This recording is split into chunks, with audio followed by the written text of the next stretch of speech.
dice el Señor es: sé fuerte y valiente, no tengas miedo ni te desanimes, porque el Señor tu Dios está contigo donde quiera que vayas. Josué 1:9. Contigo soy más fuerte, mi corazón late por adorarte.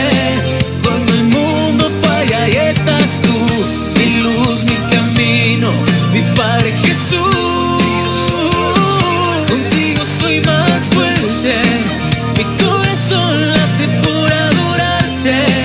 Cuando el mundo falla y estás tú, mi luz, mi camino, mi Padre Jesús.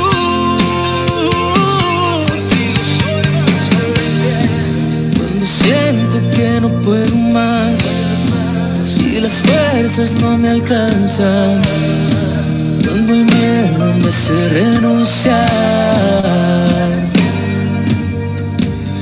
cuando el camino se me hace oscuro, cuando me pierdo y no encuentro el rumbo, cuando en la vida todo me pesa y las dudas se adueñan de mi cabeza, te buscaré, te alabaré, tomado de tu mano siempre venceré.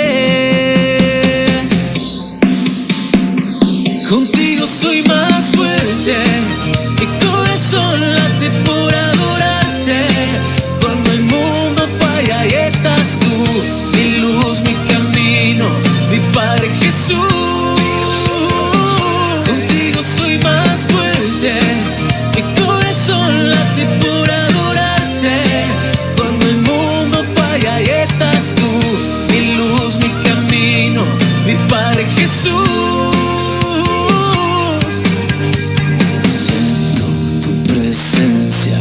Lléname de amor, purifica mi esencia.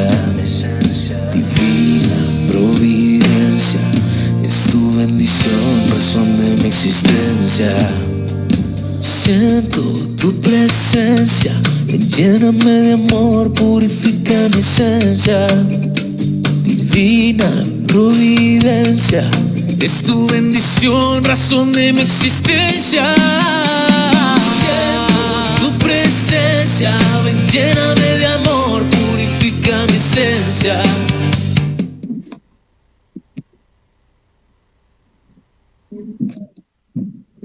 Muy buenos días a todos, tengan una bienvenida a este servicio dominical que acostumbramos cada domingo a las 11 de la mañana a traer un mensaje que ojalá, así como nosotros nos edificamos, también ustedes puedan ser edificados. Claro que sí, bienvenidos. Muchas gracias por acompañarnos en este aprendizaje de cada domingo, en este tiempo que podemos brindarle al Señor, nuestra gloria, nuestra alabanza, que es toda para su gloria. Amén.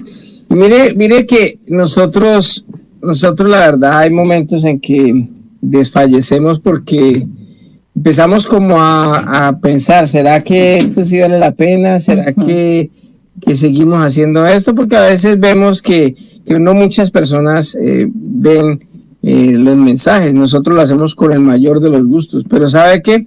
El Señor nos ha dado una convicción de que esto lo hacemos por nosotros mismos, porque cada vez que nosotros de pronto dejamos de hacer mensajes, nos alejamos un poco de la palabra de Dios, del estudio, y esto nos obliga a nosotros a estar pendientes, estudiando. Así que más que de pronto querer transmitir un mensaje a las otras personas, este mensaje es para nosotros mismos. Inclusive este mensaje en especial nos llegó como así como anillo al dedo, porque estábamos en esa inquietud cuando nos llegó esta palabra y empezamos a leerla, y por eso es que le colocamos este nombre, ¿no?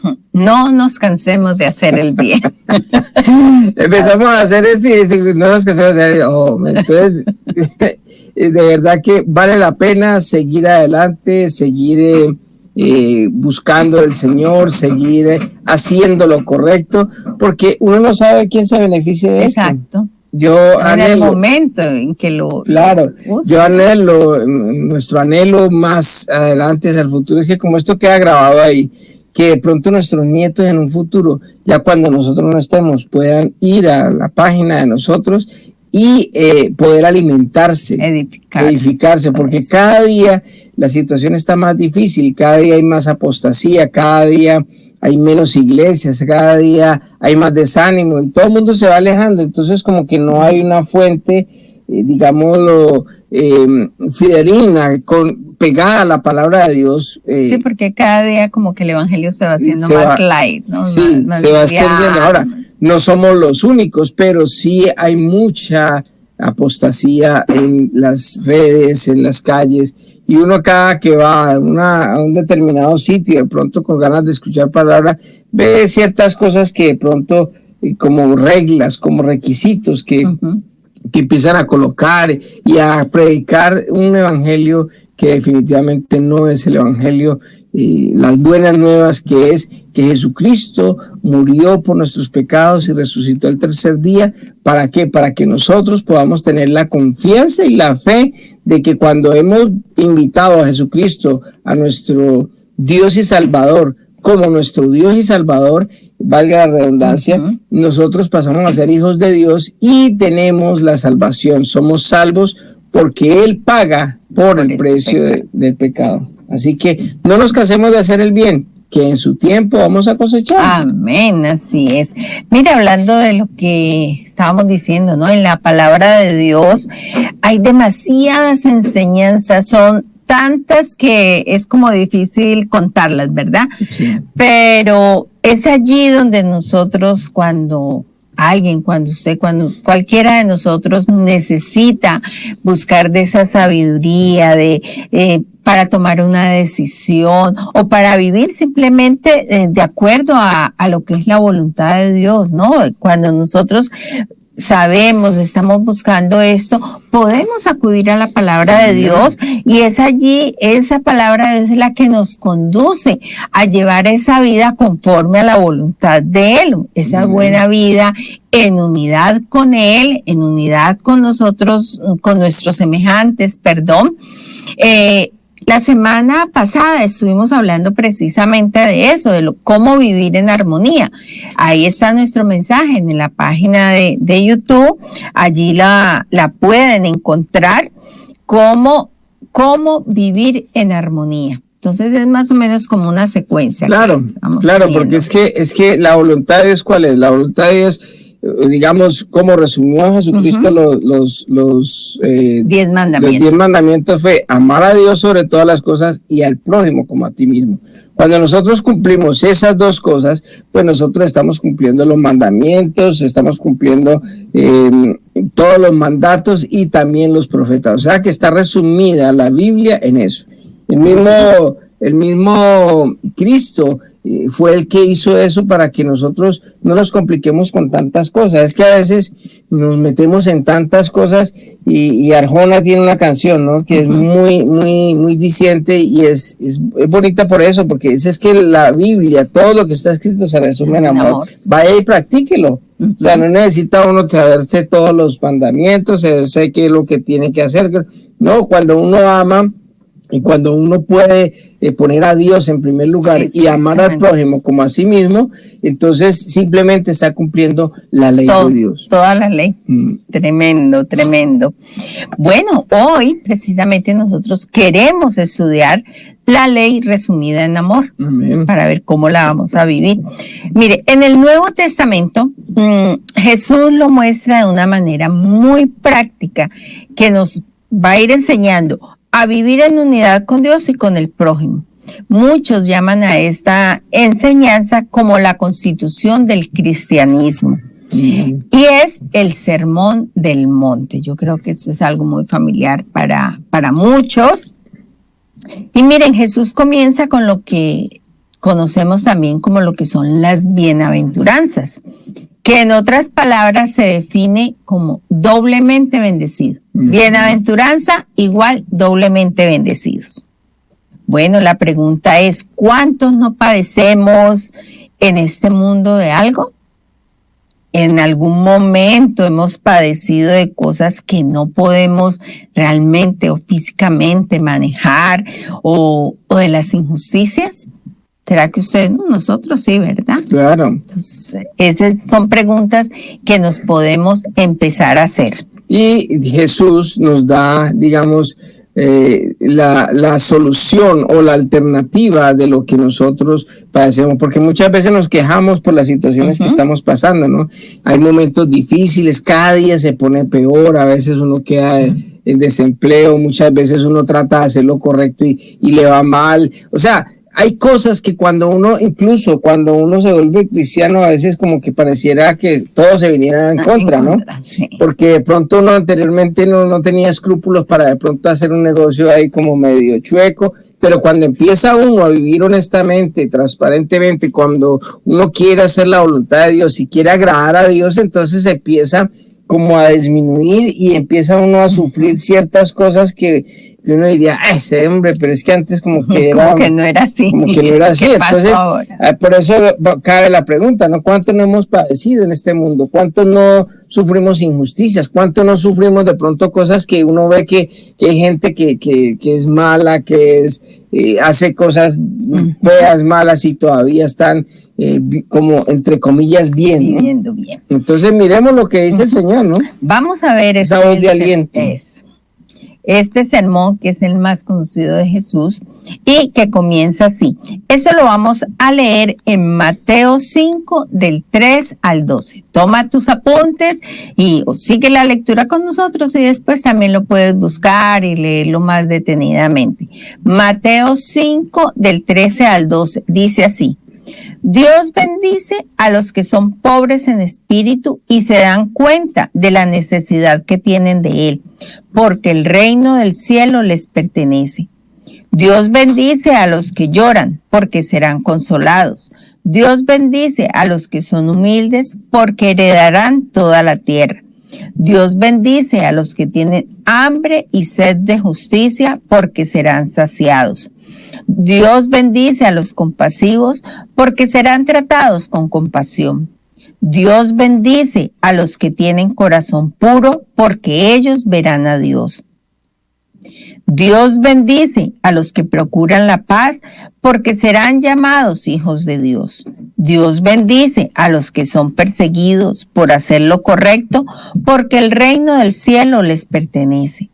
Dios los bendice a ustedes cuando la gente les hace burla y los persigue y miente acerca de ustedes y dice toda clase de cosas malas en su contra porque son mis seguidores. Alégrense, estén contentos, porque les espera una gran recompensa en el cielo. Y recuerden que a los antiguos profetas los persiguieron de la misma manera. Mire que hay algo que tenemos que tener en cuenta y es que cuando nosotros lloramos y cuando padecemos eso es cuando nosotros hemos decidido hacer lo correcto, hacer la voluntad de Dios. No es, por ejemplo, hay gente que dirá, no, es que yo estoy llorando o me está yendo mal, pero por consecuencia de una mala decisión. ¿Sí? Entonces yo estoy en la cárcel, si estoy injustamente, o sea, alégrese, sea doblemente bendecido porque Dios se va a encargar de eso. Pero si yo estoy en la cárcel porque es que me robé algo o maté a alguien o cometí algún delito, pues simplemente, o sea, estoy llorando y estoy pagando las consecuencias de mis actos. Pero cuando nosotros hacemos lo correcto, así como dice el título, no nos cansemos de hacer el bien. Cuando yo empiezo a hacer el bien y empiezo a tener, digamos, injusticia, empiezo a llorar, empiezo a tener esto, entonces el Señor dice, vas a ser bendecido por hacer lo correcto. Sí, y así tú lo dices, en estos versos vemos el inicio del Sermón del Monte y aquí Jesús empieza a hablar de algo bien tremendo y es hablar de los pobres de espíritu, que se dan cuenta de la necesidad que tienen de Él. Nos gusta de pronto esta versión porque es que aclara muy bien el hecho de que no son doblemente bendecidos los pobres, sino los que se dan cuenta de la necesidad que tienen de Él. O sea, son dos cosas diferentes, ¿no? Es bien interesante. Sí.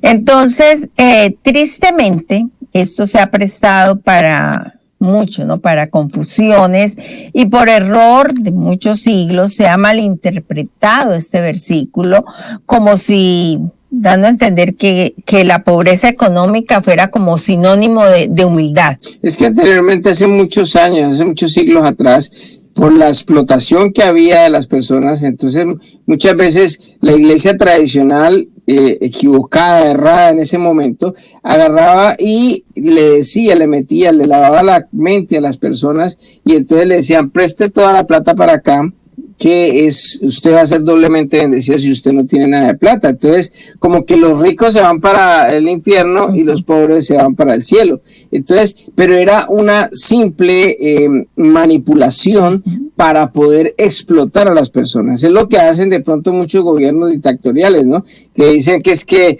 la labor social y que el gobierno socialista y que no sé qué, para que todo el mundo esté bien. Y resulta que todo el mundo aguanta hambre, pero ellos están llenos de plata. Entonces, es algo que se ha malinterpretado. La pobreza, de hecho, es una maldición, porque cuando nosotros vamos a Deuteronomio 16, dentro de las maldiciones está esa de como una bendición que vas a dar y vas a prestar plata, y como una maldición vas a tener que estar pidiendo prestado. Entonces, no es doblemente bendecido el pobre de espíritu. Este es el doblemente bendecido. Porque mire, el estado financiero no tiene nada, pero absolutamente nada que ver con el reino de los cielos. El hecho de que Jesús hubiera venido aquí a la tierra, nacido en un pesebre, de la forma más humilde, pobre, no quiere decir de que porque el mismo Dios decidió nacer en esa condición, todos debemos ser pobres para poder agradar a Dios. Y es que muchas veces los avivatos se valen de estas cosas y manipulan la palabra de Dios. Dice, mire que es que Jesús nació en un pesebre.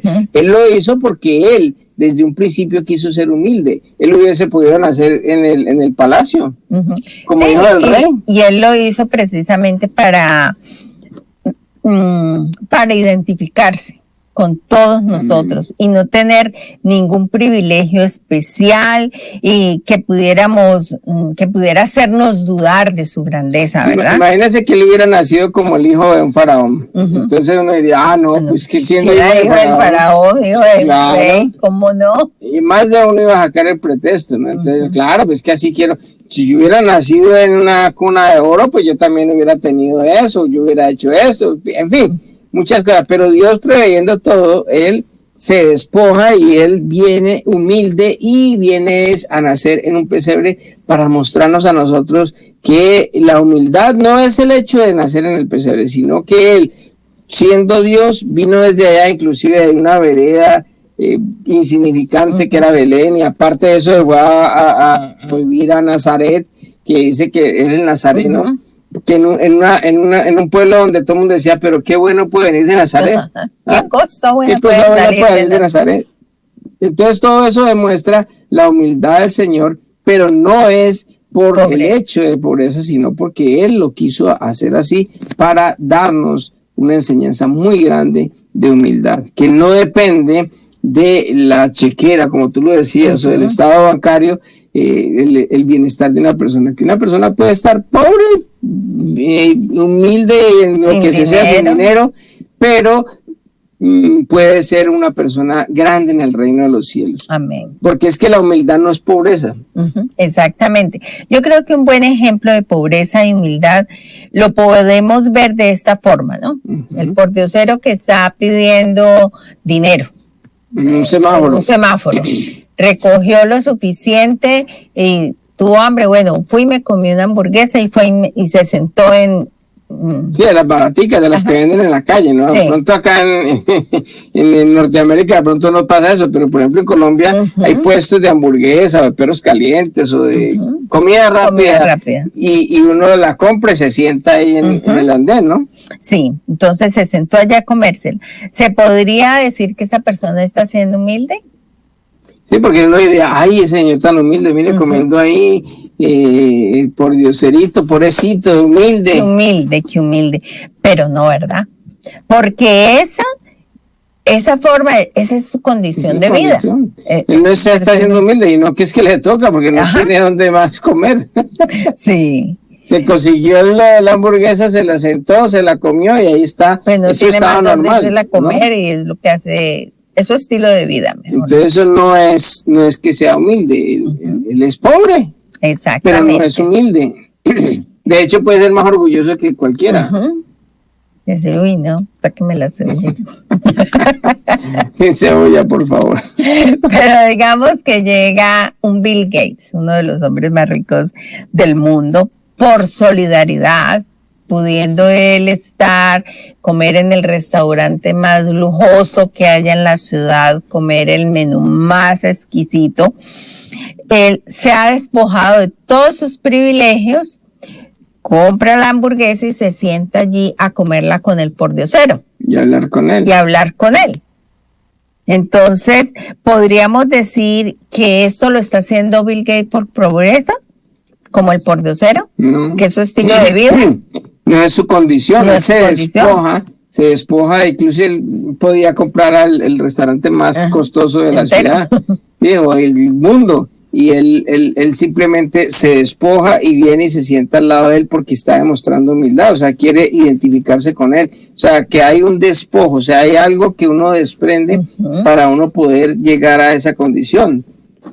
¿Sí? No es porque el humilde, su estilo de vida, exacto, ¿no? Entonces el pordiosero no es humilde, simplemente su condición de vida es pobre, y no hay que confundir humildad con pobreza, porque hay muchos pobres que son más orgullosos que incluso que muchos ricos que tienen de qué ufanarse. Hay mucha gente que tiene mucho dinero y son muy humildes. Son personas que se despojan de toda su riqueza, de todo su nombre, de todo su poderío, y simplemente comparten con otras personas como tú a tú, que a veces uno se encuentra sin hacer ninguna distinción. Hay otros que son muy orgullosos y no tienen humildad, pero hay muchos que sí tienen verdaderamente y son verdaderos humildes.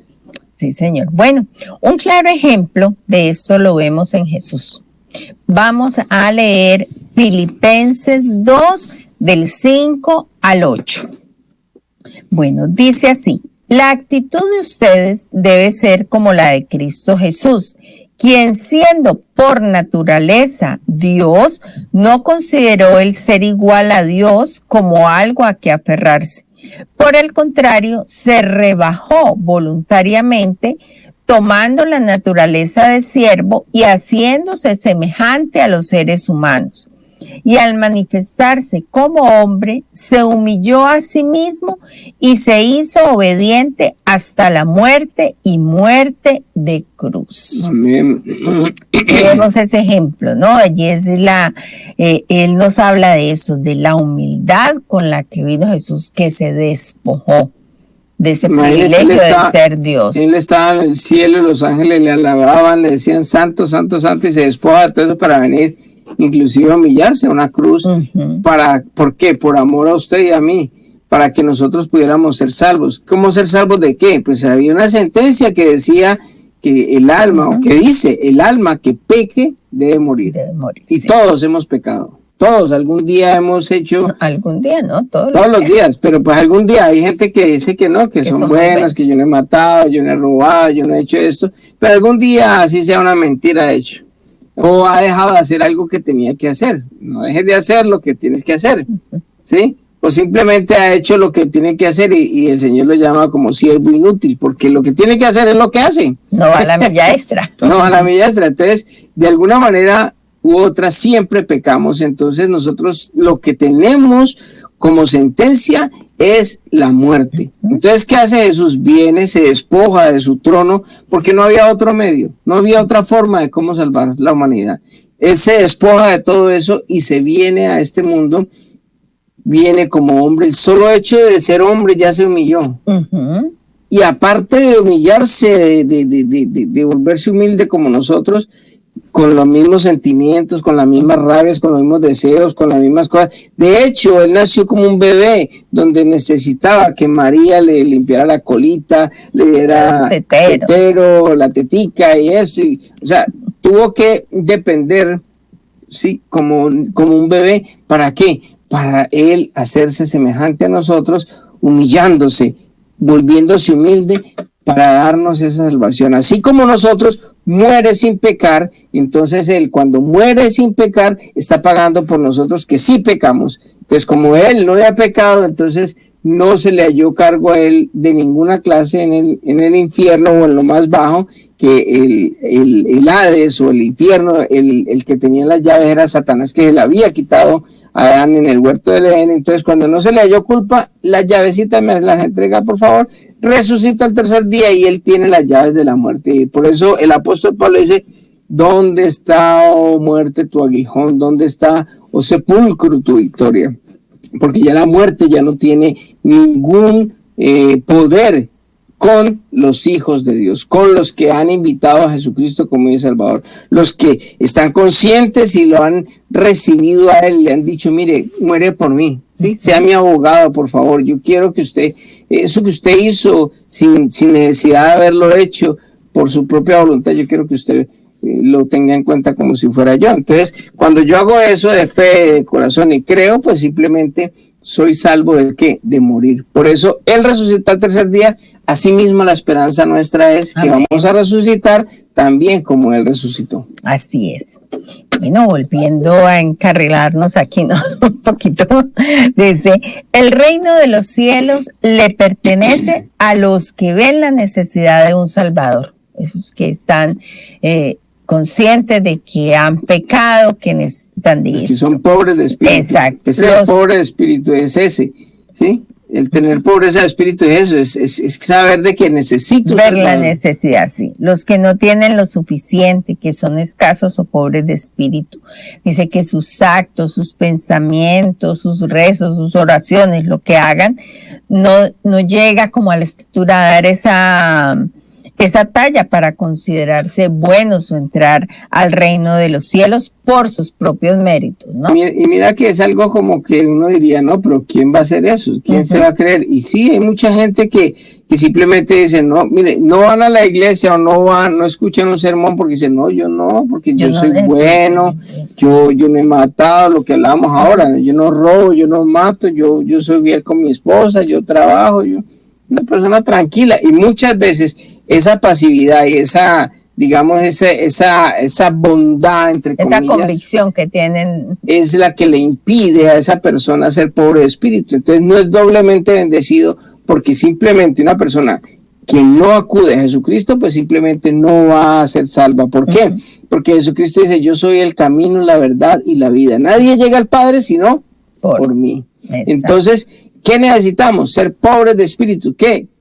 Saber de que necesitamos, reconocer de que necesitamos de alguien que nos ayude, de que necesitamos ese abogado. Sí, yo no tengo lo suficiente, no tengo en mi cuenta de oraciones o de bondades, por más que yo dé o diezme o trabaje en la iglesia o haga lo que sea, nunca voy a dar la talla. Lo que tú decías ahora.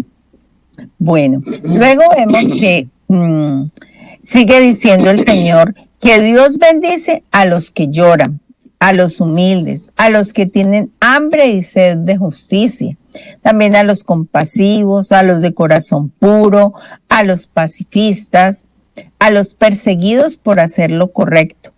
Por último, Dios los bendice a ustedes cuando la gente les hace burla y los persigue, cuando miente acerca de ustedes y dice toda clase de cosas malas en su contra, porque son mis seguidores. Bueno, miren, aquí hay una gran esperanza para todas las personas que están padeciendo de una u otra manera por ser seguidores de Jesús o por hacer lo correcto.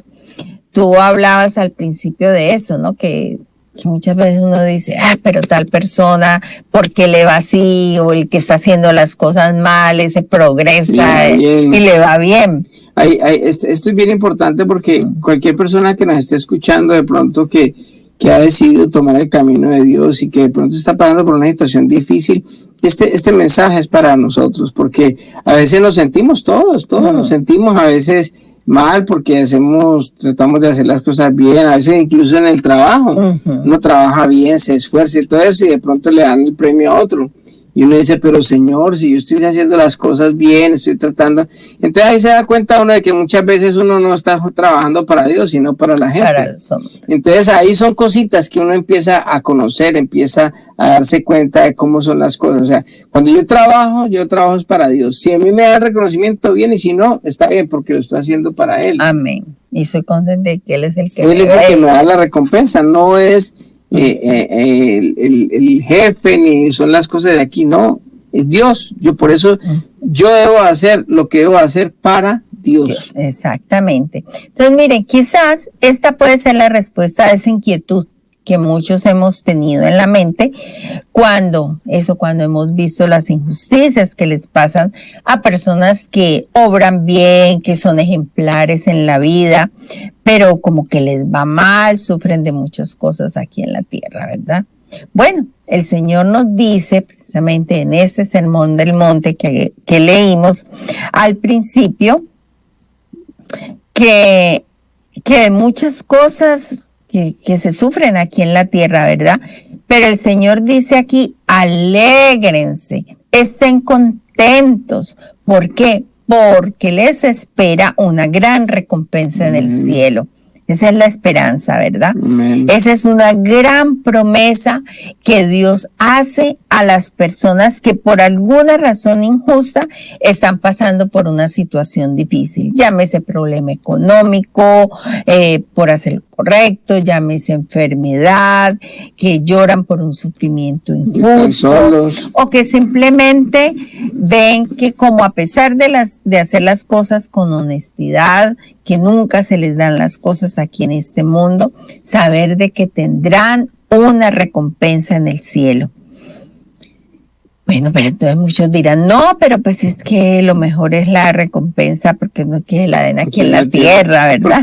Porque es que nosotros somos muy terrenales, en el sentido de que nosotros queremos ver las bendiciones, los progresos y todas las cosas aquí, y es normal, porque es que nosotros tenemos vista, tenemos esto, y entonces cuando vemos toda esa injusticia comparado con lo que las promesas que nos dice el Señor, uno dice, pero Señor, es que... No, y que uno a veces, yo creo que todos hemos pasado por ahí, cuando nos dice la palabra bendición, lo asociamos como con cosas económicas, ¿verdad? Exacto. Y las bendiciones vienen de muchas formas, vienen en salud, vienen en bienestar también, en el bienestar de nuestros hijos, en unidad, sí, todas son bendiciones. El hecho de lo que hablábamos ahora, hay personas solas que han tratado y que están buscando de Dios y que están solos, porque por dos razones. Una, porque cuando uno se vuelve cristiano, la gente del común lo aleja a uno por lo regular. El cristiano muchas veces cuando uno comete un error también lo saca a un lado porque también... Y también de pronto a veces hasta la familia misma, entonces se siente uno solo, pero el Señor dice, hermanos, va a tener recompensa, no se preocupe, tanto en el cielo, también aquí pueda que la dé, pero no debe estar nuestra confianza en eso, porque es que ahí es donde vivimos frustrados, porque yo estoy esperando la recompensa aquí, no me llega nunca, entonces Dios me falló. Exactamente, y nuestra esperanza debe estar cimentada en el reino de los cielos. Mire, acordémonos, cuando Jesús estuvo aquí en la tierra, Él siempre predicó que su reino no era de este mundo y que Él no vino aquí a solucionar cosas terrenales, a derrocar un gobierno, un imperio romano, que este año después desapareció, ¿no? Después de muchos años, sí. Al principio estaba como el imperio más grande del mundo, después, ahorita está reducido al Vaticano. Sí. Pero miren que Jesús fue a resolver el problema más grande de la humanidad, tú lo hablaste ahora, que fue el estar apartados de Dios, que era por el pecado. Él nos dijo, la paga del pecado es la muerte. Él fue a solucionar eso. Él no vino a derrocar imperios. Mira qué equivocados estamos nosotros, ¿no? Y estaban inclusive los mismos apóstoles, estuvieron 3 años y medio con él, y cuando él estaba en la cruz crucificado, todo el mundo salió a perderse. De hecho, estaban desilusionados y decían, pero es que como que perdimos 3 años. 3 años se perdió la plática. Y 3 años aquí perdidos, y resulta de que no pasó nada, y resulta de que ellos tenían la mirada puesta era en las cosas del mundo. Y muchos de ellos estaban pensando de que él iba a tomarse el poder y que con la fama que él tenía y los milagros, no, somos juntar gente y con la gente que juntemos vamos a arrocar esto. Y entonces, en un momento dado, los apóstoles pensaron, Dios nos falló. Sí. Jesucristo, a pesar de que hizo milagros, que era el Mesías y todo eso, nos falló porque lo que nosotros esperábamos, las expectativas nuestras no eran del cielo. No eran que muriera en una cruz. ¿Pero para qué?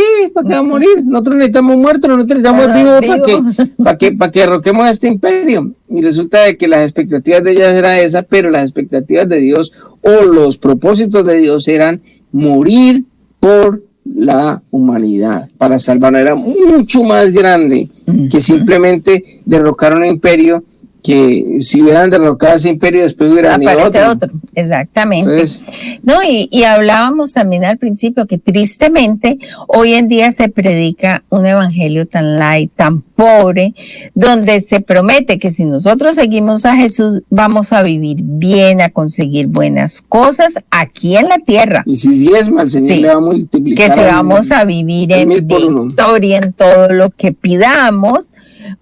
A Él con fe en oración, Él nos lo va a dar.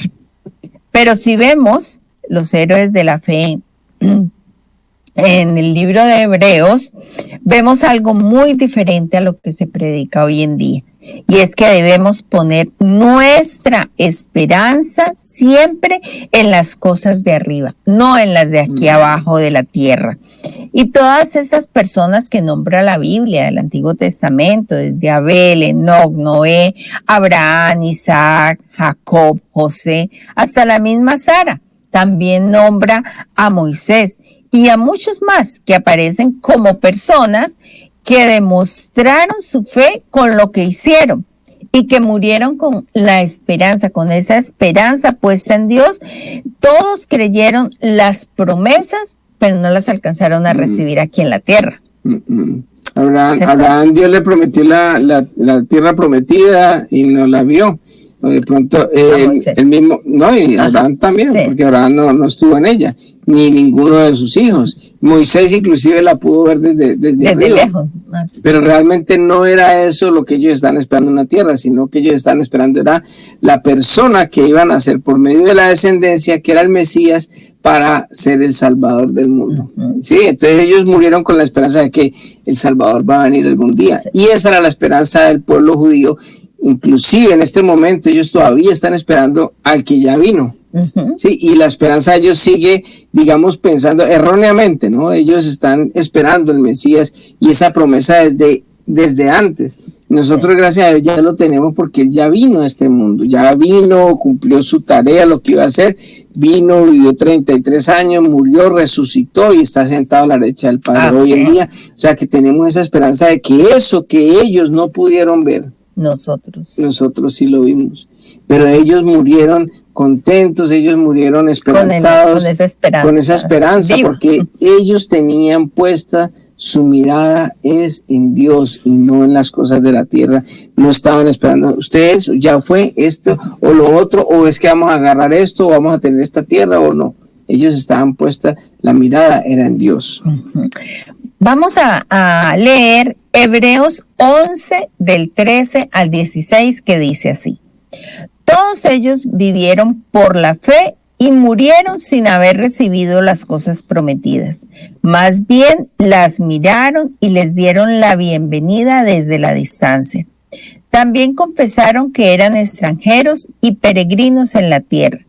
Al expresarse así claramente, dieron a entender que andaban en busca de una patria.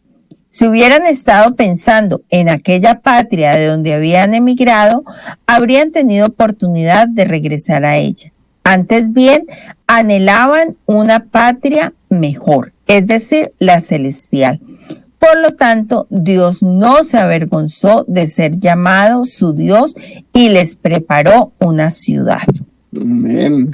Por eso es que nosotros, debemos volvernos más espirituales en este mundo, Amén. poner nuestra mirada no en lo que vemos aquí, sino en lo que no vemos. Mira que ahí dice, ellos eran peregrinos aquí en este mundo, o sea, nosotros somos Ellos mismos peregrinos. se llamaban. Y nosotros somos peregrinos porque nosotros no vamos a ser eternos. O sea, yo me quedo aterrado muchas veces que uno hace tantas cosas, lucha por tantas cosas aquí, se afana por conseguir unas cosas y resulta que nos vamos a morir. Sí, nosotros en esta casa que estamos viviendo, cuando nos muramos, ¿qué van a quedar? Pues va a quedar mi hija y después, o mis hijas, y después que mueran ellas van a quedar mis nietos, y después de que mueran los nietos, o sea, todos vamos a ir pasando. Y a veces nosotros no tenemos esa conciencia de que es que nosotros no somos eternos aquí, somos eternos después de la otra vida, pero aquí todo lo que nosotros nos afanamos va a quedar. Y nos Nos aferramos a todo eso porque somos peregrinos, porque somos personas que no tenemos, esta no es nuestra ciudad. Y ahí dicen ellos, estaban pensando, si hubieran estado pensando en aquella patria, o sea, si estuvieran pensando en la tierra, pues hubieran vuelto a ella. Es como decir, no, es que mi patria es Colombia, entonces yo tengo mi fe, pues entonces pues vuelvo a ir para Colombia y vuelvo y se acabó. Claro. Pero no, resulta de que yo estoy esperando esa otra patria, esa nueva Jerusalén, eso donde yo voy a vivir con Dios porque Él lo prometió, que íbamos a estar con Él toda la vida. Entonces, eso es lo que nosotros debemos de anhelar y quitar tanto la mirada en las cosas materiales físicas de aquí. Las cosas que vemos. Porque es que eso, todo es perecedero. Pero lo espiritual, en lo que debemos fijarnos la mirada, eso es eterno. Todo lo que consigamos aquí, tú lo decías ahora, eso va a desaparecer. Entonces, ¿cuál es el resultado? ¿Cuál es como el resumen de todo esto? Sigamos haciendo lo correcto. Así no recibamos las recompensas en este mundo. Miren lo que nos dice el apóstol Pablo en Gálatas 6:9. Así que no nos cansemos de hacer el bien.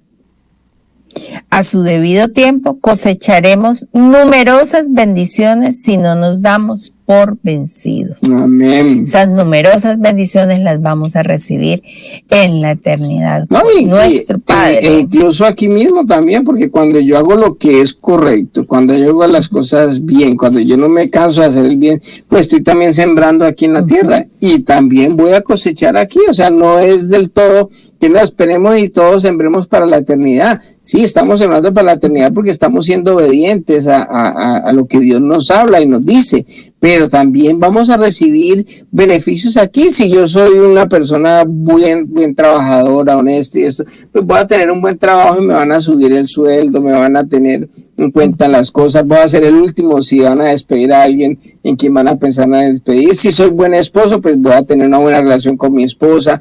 Si hago ejercicio, si hago las cosas como debo hacer, cuido del templo, del Espíritu Santo, pues voy a tener salud, voy a tener cosas. O sea, va relacionado el hacer lo bueno, el no cansarse de hacer el bien. El hacer el bien es en general.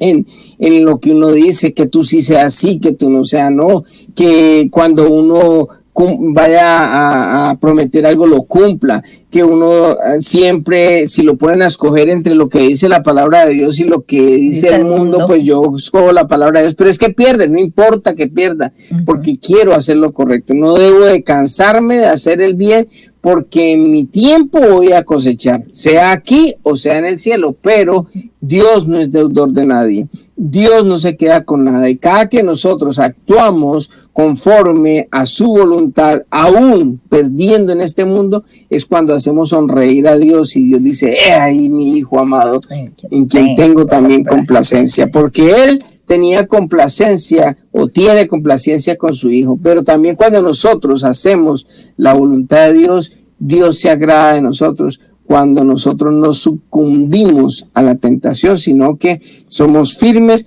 hacemos lo correcto y no nos cansamos de hacer el bien, y en su debido tiempo cosecharemos numerosas bendiciones si no nos damos por vencidos. Así que si pensaban que íbamos a acabar con los videos, no se van a acabar, porque tenemos que seguir haciendo el bien por nuestro propio bien, porque somos los más beneficiados, y ojalá Dios lo permita, otras personas puedan beneficiarse de estos audios, de estos videos, y ojalá Dios quiera. Oro para que algún día cuando mis nietos estén mayorcitos, y ojalá mis hijas y mis yernos pudieran escuchar estas predicaciones y pudieran alimentarse como lo estamos haciendo nosotros. Amén. De una manera simplemente basada en la palabra de Dios, sin ninguna añadidura, sin ningún interés, sin nada, que simplemente el querer explicar la palabra de Dios, conocerla y tratar de aplicarla a nuestras vidas. Vamos a seguir